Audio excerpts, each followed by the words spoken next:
I wanted to go through stability of SEO rankings today. I kind of had to go through this a few weeks ago, and it was just kind of processing of whether people really know outside of the ones that have actually worked in SEO field to see why this is super important and how much work you need to be doing if you see these signs, essentially.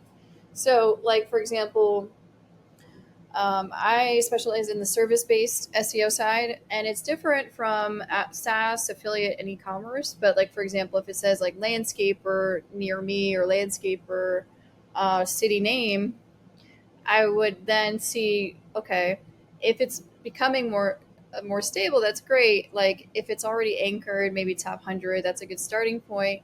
And then afterwards, if it starts fluctuating a little bit more than I would like, then it's like, hey, there's something wrong. What do I need to do better to make sure that it's more stable? And stability just is like a healthy sign of a keyword ranking. And so you want it, for example, if it's on number 50, okay, obviously you're not top 10, but if it consistently stays there and you're not doing anything additionally for that week, that means that it's foundationally there, which is okay. And that means there's opportunity that you can definitely grow from there. But whether if it's number 50 and then it starts fluctuating from not even top 100 to 50 again to then 15, then there's an issue. There's something in there that's like a sign saying that, hey, this is a red flag. You need to look for it. And then we need to add more foundational items to it so that Google says, hey, this is a trustworthy link. I want this here. So these are just kind of some benchmarks and things like that. Let me put it here. So, sorry, it's raining outside. But I wanted to do this in terms of showing you what volatility is. So, for example, this is obviously a high competitive keyword. But for example, so this is showing that, hey, this is in the top 10 within the last 30 days. You look at the dates here. This is 14th of July, 17th of July.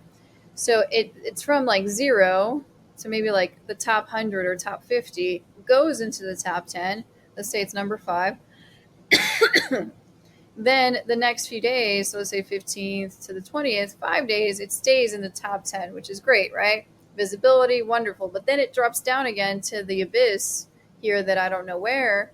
And then for 6 days, it's nowhere to be found. Then it goes back up, back to top 10, which is wonderful. But then it's only there for what, 9 days? 3 days. And then afterwards, again, another 3 days, and then it moves, So this is a sign of instability and high volatility. So this is not terrible, but it's just showing you that you need to work on something. And this is from Ahrefs. This is just an example. All right, so again, what is SEO stability? SEO ranking stability is just maintaining rankings consistently over time. You want it to be there forever.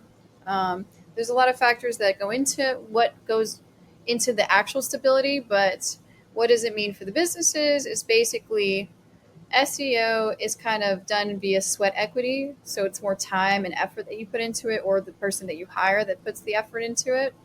And the more exposure, the more eyeballs is the more leads. So each time a keyword has ranked top 5 or top 3, that you're just opening a door to whatever service that they're looking for.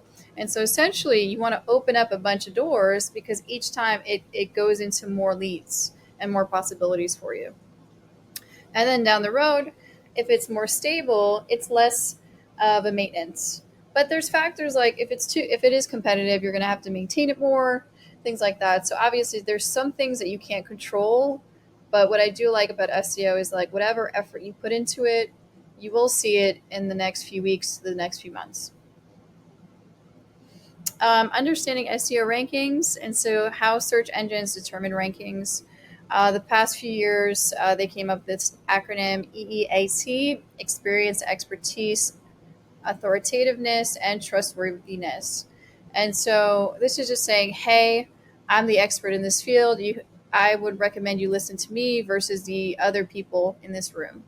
And I'm referring to this room of the first page, for example, your competitors.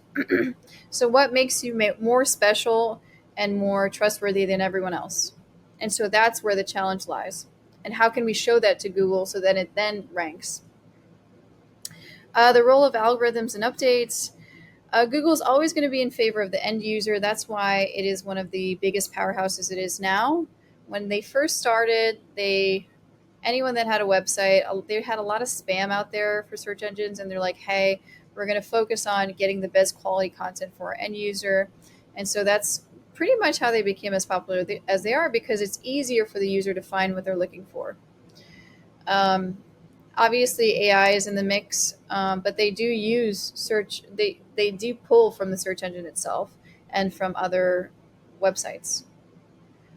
Key factors influencing rankings. Obviously, you can't teach SEO in one slide or even one day, but these are just some factors: content, backlinks, technical SEO, user experience, etc., and so forth.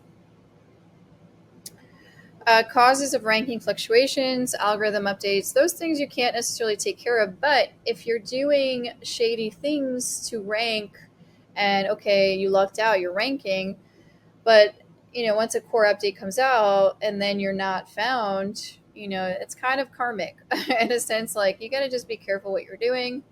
You don't want to get yourself in a pickle when it comes to those things. So the better the foundation and the cleaner your SEO tactics, the less you have to worry about these Google core updates. A lot of the Google core updates do affect, I believe, more e-commerce sites than anything else, but it does affect sometimes service-based things like sites. Competition changes. Again, like, if the competitor is doing a lot more than you, they're going to rank more than you. So just you always have to kind of check to see where it's at let's say if you're already ranking, you're good right now, check maybe once a week, once a month, and see where you're at. Sometimes they favor new content, fresh content, better SEO practices. So if the competitor is doing better than you or more than you, you're going to have to update some things. And it's just the name of the game. It depends on the category, pretty much. Technical issues, for example, if you're ranking already, great. But if you still have these technical issues, Google's going to fault you for it. Like, they don't want their end user to go through your site that loads and it takes forever, or there's missing pieces of the site on the mobile view. Things like that they check for, and they want the user to stick around your site and see how valuable it is. So there's some indicators that show and tell Google, hey, this is a good site. Backlink profile changes. So you can't really control that too much. However, where you get your links is important, and you want it to at least last a few years, because then you can kind of change them out. You don't want to be buying these crazy spam links and then it lasts less than a week. And so Google sees that it's there, it jumps, and then it sees that it's gone. So find where you're getting your backlinks is very important. Let me move this over. Let's see here. Short-term versus long-term. There are some little factors like seasonality. So, for example, if your business is around the Super Bowl, for example, a Super Bowl-related business, maybe online, like merchandise, and then the Super Bowl ends, for example, then there's a less search volume on the site, genuinely. So after that, Google's going to say, hey, there's a lot less search volume for your site or people visiting your site, so I'm going to knock you on a few points there. So there's some things that could happen in terms of that just within your business, which is normal. And then what ensures long-term stability, obviously quality content, again, strong backlink strategy, and ongoing optimization. So this is something that you have to keep doing. It's not as aggressive as if you were doing social media marketing, which is like you have to post every day, blah, blah, blah. But there is an end game, but there is going to have some maintenance towards that end game. Ways to prevent instability. So provide a solid SEO foundation. Start with on-page. Make sure you're doing things white hat, preferably. Make sure your content doesn't suck, because it does affect the bounce rate. So bounce rate is essentially saying, if I go to Google, search something, and I click your site, and I stay there for, less than 10 seconds, that means I'm going to have a high bounce rate, meaning I just bounced, I clicked back, essentially. And you don't want them to click back because Google's going to say, hey, this site's not relevant to what they're searching. So they're going to knock you on that. And again, going to content, if your competitor has better content than you, or more interesting content, or funnier content, or more relevant content, then you have to up your game. Make sure your SEO agency knows what they're doing. That's a given. A lot of it's just monitoring what exactly they're doing in terms of, one, their backlink strategy. How are they giving you the full scope of what they're doing? Are they explaining the actions that they're taking outside of just providing you blogs? There are a lot of factors involved with SEO, and there's critical thinking as well, especially on how competitive they are, the keywords are. And again, going to making sure your backlinks are coming from sources that are permanent or semi-permanent. So for example, if you get a backlink from a magazine and then the magazine ends up doing a redesign, and then they think your article or your backlink is irrelevant and they remove it for whatever reason, then you just lost a valuable link. Or maybe the magazine goes out of business and the site is offline, or the domain in general is offline. So then you lose that.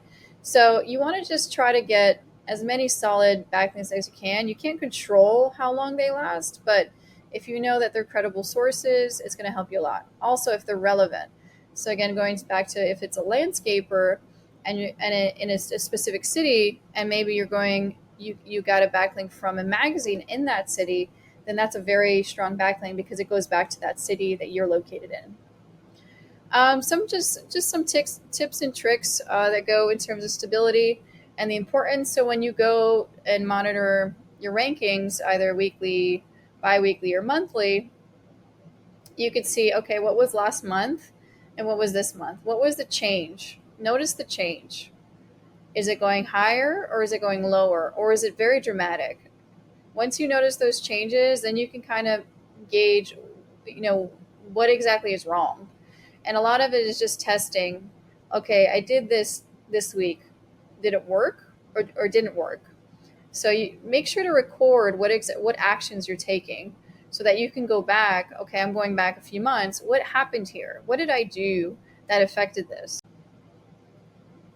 So I just wanted to wish everyone a good rest of your night. If you have any questions, feel free to share it with me. All right, take care.